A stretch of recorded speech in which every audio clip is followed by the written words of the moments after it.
ঘরে ঘরে আজ বাবা মায়ের হাহাকার। অনেক বাবা মা হয়তো বলে, আর অনেকে মনের দুঃখের কথাটা বলে না। এই দেশে বেশিরভাগ বাবা মারা যারা সন্তানদের সবাইকে শিক্ষিত করেছেন, তারা দেখা যায় বার্ধক্যে নিঃসঙ্গ থাকতে হয়। সন্তানকে যদি শিক্ষিত করার পর আপনার বার্ধক্য নিঃসঙ্গে কাটাতে হয়, আপনাকে বৃদ্ধাশ্রমে যেতে হয়, আপনাকে একাকী থাকতে হয়, আপনার মনে কষ্ট নিয়ে আপনাকে জীবন কাটাতে হয়, তাহলে এই শিক্ষা নয়। এই শিক্ষা যদি আপনি দিয়ে থাকেন, তাহলে আপনার প্রয়োজন ছিল এর পাশাপাশি তাকে ওহীর শিক্ষা দেওয়া, কোরআনের শিক্ষা দেওয়া, হাদিসের শিক্ষা দেওয়া, আল্লাহর রাসূলের সাথে পরিচয় করানো, আল্লাহর সাথে পরিচয় করানো। যেই ছেলে তার রবকে চিনে, যেই ছেলে তার সৃষ্টিকর্তাকে চিনে, সে বাবা মাকে কখনো না চিনে পারে না। সন্তানকে ছোটবেলা থেকে ইসলামী শিক্ষা দিয়ে বড় করে তোলা, তাদেরকে ইসলামী শিক্ষা দিতে হবে, জাহান্নাম থেকে বাঁচাতে হবে, শয়তান থেকে পানাহ তাদেরকে চাওয়াইতে হবে, দূরে রাখতে হবে। আল্লাহ বলেছেন, ইয়া আইয়ুহাল্লাযীনা আমানু কু আনফুসাকুম ওয়া আহলিকুম নারা, হে ঈমানদারেরা, তোমরা নিজেদেরকে এবং তোমার পরিবারকে জাহান্নামের আগুন থেকে বাঁচাও। তোমার সন্তান দুধে ভাতে থাকুক, ঠিক আছে, কিন্তু তোমার সন্তান তার চেয়ে বেশি হলো নামাজে রোজায় থাকুক, কোরআনে হাদিসে থাকুক, মসজিদে মাহফিলে থাকুক, দিনদারিতায় থাকুক, তাকওয়া তাহারাতে থাকুক, ঈমানে আকীদায় থাকুক, আল্লাহ ভীরুতায় থাকুক, রাসূলের আনুগত্যে থাকুক। এগুলো যদি থাকে, ওর পেটে খাবার যদি একটু কমও থাকে, ওর গায়ে কাপড় যদি একটু কম দামেরও থাকে, ওর হাতে মোবাইলটা যদি কম মূল্যেরও থাকে, ও যদি সামাজিক অবস্থান একটু দুর্বল হয়, ও দিন শেষে আল্লাহ ভীরু হওয়ার কারণে তার জীবনটা যেরকম সোনালী জীবন হবে, তুমিও তার এই সোনালী জীবনটাকে উপভোগ করে তোমার সন্তান তোমার চক্ষু শীতলকারী সন্তান হবে, তোমার নয়ন জোড়ানো সন্তান হবে, তোমার অন্তরকে শীতল করা সন্তান হবে। যদি সন্তানটার ভিতরে দিনদারিতা থাকে, তাকওয়া থাকে, আল্লাহ ভীরুতা থাকে, আল্লাহকে সে চিনে, কোরআনকে সে চিনে, হাদিস সে পাঠ করে, এগুলোকে সে আমল করে, আল্লাহর শপথ, সে সন্তান হবে আমাদের জীবনের সবচেয়ে শ্রেষ্ঠ সম্পদ। যত সম্পদ আমরা উপার্জন করেছি, সবচেয়ে মূল্যবান সম্পদ মনে হবে এই সন্তানটা, যার আচরণ, যার আমল, যার বিশ্বাস, যার কর্ম, যার দোয়া, যার জিকির, যার আল্লাহ ভীরুতা, যার আল্লাহ মুখিতা, যার আল্লাহর প্রতি আগ্রহ, যার আখিরাতের প্রতি বিশ্বাস, যার আখলাক এবং সার্বিক বিশ্বাস হয়, আমাকে প্রচন্ড প্রশান্ত করবে, অত্যন্ত সুখ দিবে, পরিতৃপ্ত করবে। এর চেয়ে সুখী মানুষ আরেকটা হতে পারে? অতএব আমাদের সন্তানদের পেটে খাবার যাক, সেটা আমরা চেষ্টা করব। আমাদের সন্তানরা সুখে থাকুক, ভালো থাকুক, আমরা চেষ্টা করব। কিন্তু তার চাইতে বেশি চেষ্টা করব আমার সন্তানটা যেন অবশ্যই তার রবকে চিনে। যেই সন্তান তার রবকেই চিনে না, যে তার সৃষ্টিকর্তাকে চিনে না, সে তার জন্মদাতাকে কিভাবে চিনতে পারে? যে সৃষ্টিকর্তার প্রতি অকৃতজ্ঞ, সে জন্মদাতার প্রতি কিভাবে কৃতজ্ঞ হতে পারে? সেই গর্ভধারণকারী মায়ের প্রতি কিভাবে কৃতজ্ঞ হতে পারে? আপনার সন্তানকে তার সৃষ্টিকর্তার প্রতি কৃতজ্ঞ বানান, আপনার সন্তানকে তার রবের প্রতি আপনি কৃতজ্ঞ বানান, তাহলে এই সন্তান অন্তত আপনার প্রতি কৃতজ্ঞ হবে ইনশাআল্লাহ। বিভিন্ন রিপোর্ট দেখলে আমরা জানি, আমাদের কাছে দিনের আলো মতো পরিষ্কার হয়, প্রস্ফুটিত হয় যে এই দেশে বেশিরভাগ বাবা মারা যারা সন্তানদের সবাইকে শিক্ষিত করেছেন, তারা দেখা যায় বার্ধক্যে নিঃসঙ্গ থাকতে হয়। সন্তানকে যদি শিক্ষিত করার পর আপনার বার্ধক্য নিঃসঙ্গে কাটাতে হয়, আপনাকে বৃদ্ধাশ্রমে যেতে হয়, আপনাকে একাকী থাকতে হয়, আপনার মনে কষ্ট নিয়ে আপনাকে জীবন কাটাতে হয়, তাহলে এই শিক্ষা নয়। এই শিক্ষা যদি আপনি দিয়ে থাকেন, তাহলে আপনার প্রয়োজন ছিল এর পাশাপাশি তাকে ওহীর শিক্ষা দেওয়া, কোরআনের শিক্ষা দেওয়া, হাদিসের শিক্ষা দেওয়া, আল্লাহর রাসূলের সাথে পরিচয় করানো, আল্লাহর সাথে পরিচয় করানো। যেই ছেলে তার রবকে চিনে, যেই ছেলে তার সৃষ্টিকর্তাকে চিনে, সে বাবা মাকে কখনো না চিনে পারে না। অতএব সন্তানদেরকে মানুষ করবো তো ইনশাআল্লাহ। ঘরে ঘরে আজ বাবা মায়ের হাহাকার। অনেক বাবা মা হয়তো বলে, আর অনেকে মনের দুঃখের কথাটা বলে না। আমরা তাদের বিভিন্ন কথাবার্তা থেকে বোঝার চেষ্টা করি যে তারা বড় দুঃখে আছেন। তাদের বিল্ডিং দালান কোঠার কোনো অভাব নাই, গাড়ি বাড়ির অভাব নাই, ব্যাংক ব্যালেন্সের অভাব নাই, জমি জমার অভাব নাই, টাকা পয়সার অভাব নাই, ক্যাপিটালের অভাব নাই, ব্যবসা প্রতিষ্ঠানের অভাব নাই, সামাজিক অবস্থানের অভাব নাই। অভাব হলো তাদের সন্তানগুলো তাদের নয়ন জোড়ানো সন্তান নয়। সন্তান তার সাথে বেয়াদবি করে, সন্তান তার সামনে তর্ক করে, সন্তান তার প্রতি দায়িত্বশীলতা পরিচয় দেয় না, সন্তান তাকে রেখে দূরে থাকে, সন্তান তার কষ্টের কারণ হয়, সন্তান তার দুঃখের কারণ হয়, সন্তান তার মনকে প্রশান্ত করে না, পরিতৃপ্ত করে না।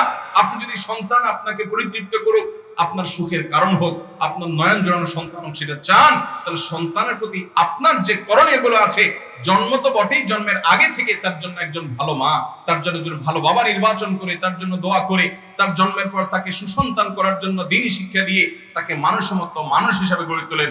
আল্লাহর শপথ করে বলছি, টাকা পয়সার অভাব থাকতে পারে, এই সন্তান যদি আপনার ঘরে থাকে, আপনার চাইতে সুখী আর কেউ হতে পারবে আল্লাহ তাআলা আমাদের সবাইকে পারিবারিকভাবে আমাদের সন্তানদেরকে মানুষ করে সুখী হওয়ার তৌফিক দান করুন। চেষ্টা করবো তো ইনশাআল্লাহ। তাহলে 8 নম্বরের কর্তব্য সন্তানের প্রতি তাদেরকে দ্বীনি শিক্ষা দেওয়া। ছোটবেলায় তাদেরকে কোরআন শিক্ষা দিবেন, কোরআন বুঝে পড়ার গুরুত্ব বোঝাবেন। বাসায় প্রতিদিন একটা সময় মোবাইল ফোনগুলো সবগুলো তুলে ফেলে দিয়ে বন্ধ করে রেখে সাইলেন্ট করে রেখে পরিবারের সমস্ত সদস্যদেরকে সাথে নিয়ে তালিম করবেন। তালিম, কোরআনের আয়াত, তাফসীর, হাদিসের ব্যাখ্যা, ওলামায়ে কেরামের লিখিত বিভিন্ন জীবন পরিবর্তনকারী বই, এগুলো পড়বেন। 1 পৃষ্ঠা তাদেরকে দিয়ে পড়াবেন, নিজে পড়বেন, এরপর পর্যালোচনা করবেন এবং বই পুস্তক পড়ার কম্পিটিশন বাসার মধ্যে করবেন। করোনা যখন ছিল আমি প্রতিদিন আমার বাসায় কাজটা করেছি, এরপর আর সময় পাই না, কিন্তু তারপরেও চেষ্টা করি, হাহুতাশ করি, অস্থির হই যে সন্তানদেরকে বাসায় প্রতিদিন একটা শিক্ষার আসর, জ্ঞানের আসর বসাতে হবে। শুধুমাত্র এই হুজুরের কাছে দিয়ে দিলেন আর আলিফ বা তাসা পড়লো, কোরআন রিডিং পড়ে দিল, দায়িত্ব খালাস হলো, এত সহজ নয়। আপনি নিজে সন্তানকে নিয়ে বসবেন, ঈমান নিয়ে আলোচনা করবেন, আমল নিয়ে আলোচনা করবেন, কোরআন হাদিস নিয়ে আলোচনা করবেন, কোনো আলেমের বক্তব্য ছেলেমেয়েরা সবাইকে নিয়ে বসে শুনবেন, ওলামায়ে কেরামের সাথে সম্পর্ক রাখবেন, তাদেরকে দাওয়াত দিবেন। আপনার সন্তান দেখবেন কিরকম মানুষ হয়। সবাই ছেলে মেয়েকে নিয়ে পেরেশান, আপনাকে পেরেশান থাকতে হবে না ইনশাআল্লাহ। মোহতারাম হাজরিন, তাহলে সন্তানদেরকে 8 নম্বর তাদের অধিকার হলো তাদেরকে দ্বীনি শিক্ষা দিতে হবে, দ্বীনি মেজাজ দিয়ে গড়ে তুলতে হবে। নবী সাল্লাল্লাহু আলাইহি সাল্লাম বলেছেন, মুরু আওলাদাকুম বিস-সালাতি হুম আবনাউ 7 সিনিন ওয়াদরিবুহুম ইযা বালাগু 10। তোমাদের সন্তানদের বয়স যখন 7 হয় তখন সন্তানদেরকে নামাজের নির্দেশ করো, যখন বয়স 10 হয় নামাজ না পড়লে শাসন করো, মৃদু প্রহার করো। কারণ নামাজ তাকে অন্যায় অশ্লীল কাজ থেকে বিরত রাখবে, বিধায় সেই অভ্যাসটাকে গড়ে তোলো। নবী সাল্লাল্লাহু আলাইহি সাল্লামের একটা হাদিস থেকে আমরা জানতে পারি, তিনি বলেছেন, লা ইউআদিবার রাজুলু ওয়ালাদাহু খায়রুম মিন আন ইয়াতাসাদ্দাকা বিসা। আল্লাহর রাস্তায় কোনো খাবার দান করলেন আপনি অনেক পরিমাণে, এটার চাইতে উত্তম হলো আপনার সন্তানকে আপনি আদব শিখান, শিষ্টাচার শিখান। আমি আগেই বলেছি, আজকাল বাপমারা ছেলে মেয়েকে জন্মের পর থেকে মারতে থাকে, প্রেসার দিতে থাকে, চাপ দিতে থাকে, পড় এবিসিডি, পড় ও আ ক খ, পড় আলিফ বা তাসা, ঠিক আছে এগুলো পড়ান, কিন্তু তার আগে তাকে শিখান আমাদের রবকে আল্লাহ, আমাদের সৃষ্টিকর্তাকে আল্লাহ, আমাদের রাসূলকে মুহাম্মদ সাল্লাল্লাহু আলাইহি সাল্লাম, আমাদের আল্লাহ কি বলেছেন তাকে শিখান। এই শিক্ষা তাকে দেন, এই দ্বীনি শিক্ষা তার প্রাপ্য, তার অধিকার। সন্তানকে যদি দ্বীনি শিক্ষায় গাফলতি করেন, এই সন্তান কিয়ামতের ময়দানে বলবে, আল্লাহ আমি যে নষ্ট হয়েছি, আমি দোষী স্বীকার করি, কিন্তু আমারে বাপ আমারে মা এবিসিডি শিখানোর জন্য বহুত মারছে, স্কুলে যায় না সেজন্য বহু প্রেসার দিছে, মসজিদে যাওয়ার জন্য কখনো প্রেসার দেয় নাই, আমাকে কখনো দিনদারিতার জন্য জোর দেয় নাই। এই সন্তান আপনার বিরুদ্ধে আল্লাহর কাছে নালিশ করবে, আল্লাহর আদালতে আপনাকে আসামি করবে। এই সন্তান সে বাদী হবে আপনার বিরুদ্ধে যদি আপনি তার হক আদায় না করেন। সন্তান হক আদায় করবো তো ইনশাআল্লাহ। 9 নম্বর সন্তানের অধিকার হলো তার জন্য ভরণ পোষণ দিবেন, খরচ খরচা করবেন। এটা আলহামদুলিল্লাহ আজকাল সব বাবা মারা দরকার যা তা করে, দরকার ছাড়াও করে, হালালটাও করে, পারলে চুরি করে এনেও হারাম দিয়েও পোলাপানরে খাওয়ায়, এটা দরকার চাইতে আরো বেশি আছে। তবে এরপরও আমাদের সমাজে কিছু অমানুষ বাপমা আছে, যে অমানুষ বাপমা সন্তান জন্ম দেওয়ার পর আর কোনো খোঁজ খবর নেয় না, ভরণ নাই, পোষণ নাই, খোঁজ খবর নাই। বিশেষ করে যারা অনেকে আছে দেখা যায় যে এই সংসার বাদ দিয়ে সংসার নিয়ে সে মজ মস্তি করছে, বলে বসে আছে, কোনো খোঁজ খবর নাই, এরকম অমানুষ আছে। কিয়ামতের ময়দানে এই বাপমাদের বিচার হবে সন্তানের হক নষ্ট করার কারণে। কারণ সন্তানের পাওনা অধিকার যে তাদের ভরণ পোষণ দিতে হবে, তাদেরকে আদর দিতে হবে, তাদের সোহাগ দিতে হবে, তাদের স্নেহ দিতে হবে, মমতা দিতে হবে, ভালোবাসা দিতে হবে। এটা যদি না দেন, আপনি আপনার স্বার্থে নিয়ে শুধুমাত্র পড়ে আছেন, জন্ম দিয়ে ছেড়ে দিয়েছেন, আল্লাহর কাছে আপনাকে জবাবদিহি করতে হবে। নাম্বার 10, সন্তানদেরকে উপযুক্ত হলে বিবাহ দিবেন, দেরি করবেন। তথাকথিত পায়ে দাঁড়ানোর অজুহাত দিয়ে যুবক পোলাপানকে বুড়া বানায় ফেলবেন, 30-32 বছর বয়স বানায় ফেলবেন, বিয়ে দিবেন না। পোলাপান ফিতনার মধ্যে হাবুডুবু খাবে, আর আপনারা বিয়ে দিবেন না, বলবেন না আগে বাড়ি কর, জমি কর, বিদেশ কর, টাকা কর, পয়সা কর, এইসব করে করে পোলাপানের টাকা পয়সা মেশিন বানাবেন, তাদেরকে উপযুক্ত অবস্থায় বিয়ে দিবেন না। আপনি আল্লাহর কাছে গুনাহগার হবেন।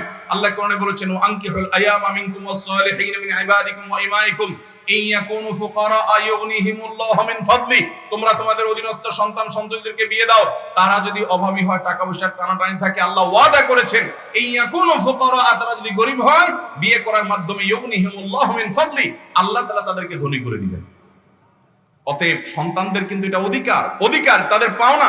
নবী সাল্লাল্লাহু আলাইহি সাল্লাম বলেছেন, তোমাদের সন্তানরা যখন বিয়ের উপযুক্ত হয়, উপযুক্ত পাত্র পাত্রী পেলে খবরদার দেরি করবে না। যদি দেরি করো তাহলে এই জমিনে ফিতনা ফাসাদ সৃষ্টি হবে।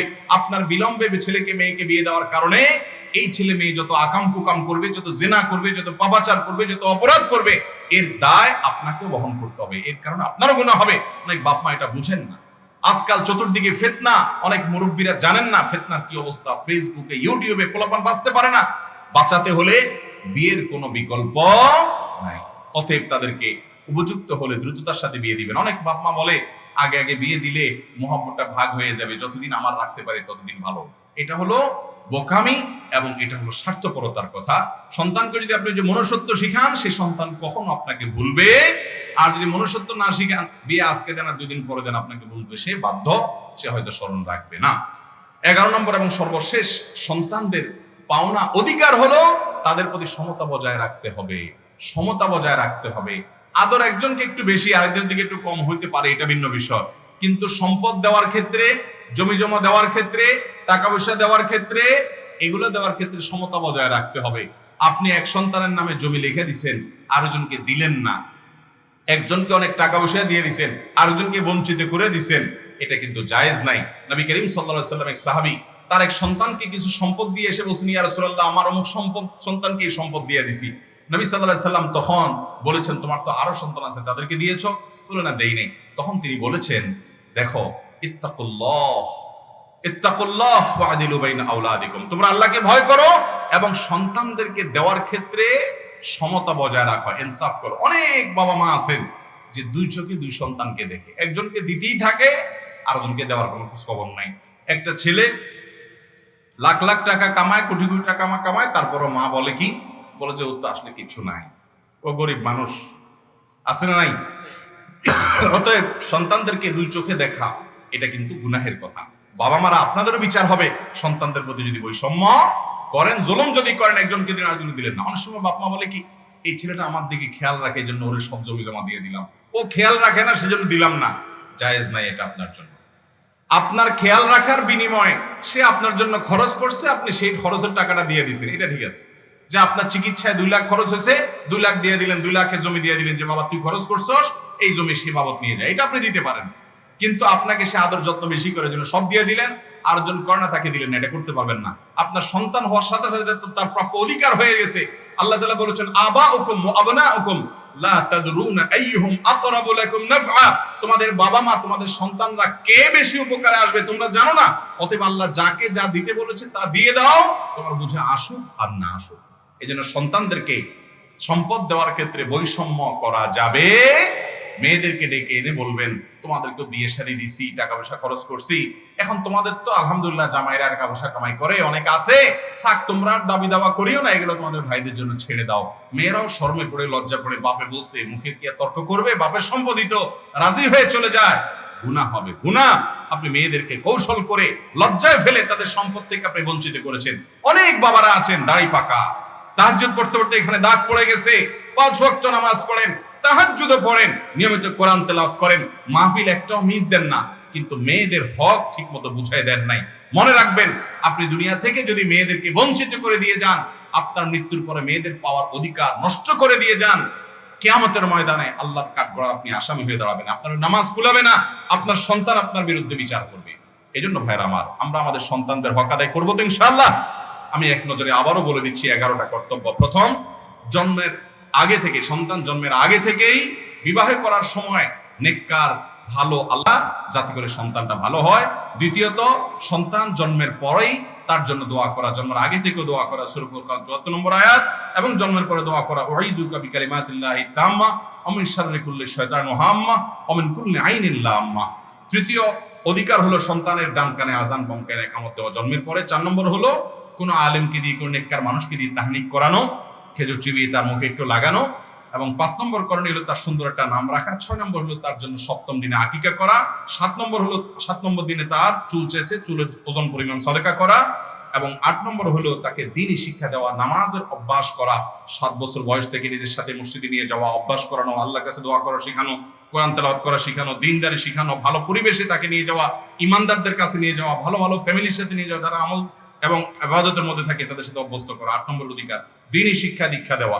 আর 9 নম্বর হলো তাকে ভরণ পোষণ দেওয়া, আদর যত্ন সোহাগ ভালোবাসা দেওয়া। 10 নম্বর হলো উপযুক্ত হলে দেরি না করে দ্রুততার সাথে বিয়ের ব্যবস্থা করা। 11 নম্বর হলো সমতা বজায় রাখা, সন্তানের প্রতি পরস্পরের কোনো জুলুম, বৈষম্য, অন্যায় আচরণ না করা।